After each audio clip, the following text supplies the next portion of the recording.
Packaged ఫుడ్కే జై కొడుతున్నారట చాలామంది. ఆన్లైన్లో ప్రతి 2 విక్రయాల్లో ఒకటి ఇన్స్టంట్ ఆహారమే. ఆన్లైన్లో ఆహారం కొనే కుటుంబాల్లో 39% దీనిపైనే ఆధారపడుతున్నారట. ఆయా కుటుంబాల్లోని జెన్జీ అంటే 90స్లో పుట్టిన పిల్లలు ఉన్నారు కదా, ఆ 90స్లో పుట్టిన వాళ్ళంతా ఇవే కొంటున్నారట. క్విక్ కామర్స్లో నిత్యం కొనుగోళ్లు, అధిక కొవ్వు, చక్కెర, ఉప్పు ఉన్న ఆహారం పైన ఇష్టత. దేశవ్యాప్తంగా 277 జిల్లాల్లో సర్వే చేసిరట. ఇది దేశం నాశనానికి అన్నట్టు. ఇది ప్యాకేజ్డ్ ఫుడ్లో రకరకాల ప్రిజర్వేటివ్స్ ఉంటాయి. ప్యాకేజ్డ్ ఫుడ్ ఎప్పుడో తయారు చేసి దాంట్లో పెట్టి ఫ్రిడ్జ్లో పెట్టి దాని తర్వాత మళ్ళీ వేడి చేసి రకరకాలుగా ఇట్లా ఉంటుంది. సో ఈ ప్యాకేజ్డ్ ఫుడ్ తినడం వల్ల ఆరోగ్యానికి నష్టం తప్ప లాభం లేదు. అందుకే ఈ 90స్లో పుట్టిన కిడ్స్ ఎవరైతే ఉన్నారో, ఈ జెన్జెడ్ అంటున్నారు కదా, వీళ్ళంతా ఈ ప్యాకేజ్డ్ ఫుడ్డే ఆర్డర్ చేస్తున్నారట ఆన్లైన్లో.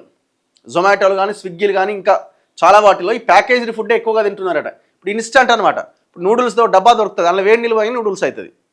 అది ఎట్లా అంటే అది ఇక చెత్త తిన్నట్టే ఇక ఒక రకంగా.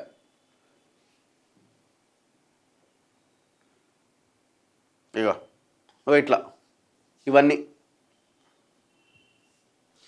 యువత ఆర్డర్ చేస్తున్న వాటిలో ఎక్కువగా అల్ట్రా ప్రాసెస్డ్ ఆహారమే ఉంటున్నట్టుగా గుర్తించారు. పారిశ్రామికంగా ప్రాసెస్ చేసిన ఆహార పదార్థాలను అల్ట్రా ప్రాసెస్డ్ ఫుడ్గా పిలుస్తారు. ముఖ్యంగా వీటిలో ప్రిజర్వేటివ్స్, ఆర్టిఫిషియల్ ఫ్లేవర్స్, కలర్స్తో పాటుగా అధిక మొత్తంలో ఉప్పు ఉంటుంది, చక్కెర ఉంటుంది, కొవ్వులు ఉంటాయి. రెడీమేడ్ స్నాక్స్, చిప్స్, ప్యాకేజ్డ్ బిస్కెట్లు, శీతల పానీయాలు, కొన్ని రకాల ఇన్స్టంట్ నూడిల్స్ వంటివి ఈ కోవలోకి వస్తాయి. అయితే ప్రతి 10 కుటుంబాల్లో 9 ఆన్లైన్లో విక్రయించే ఆహార పదార్థాల్లో హెచ్ఎఫ్ఎస్ఎస్ ఆహారం పైన రెడ్ సింబల్ పెడితే బాగుంటుందని, వాటిని కొనకుండా నిరోధించవచ్చని అభిప్రాయపడ్డాయట.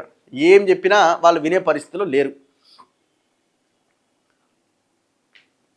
సో కాబట్టి ఇంట్లో వండుకున్న ఫుడ్ తప్ప ఏది తిన్నా అది ఆరోగ్యానికి చెడు చేసేది తప్ప మంచి చెయ్యదు.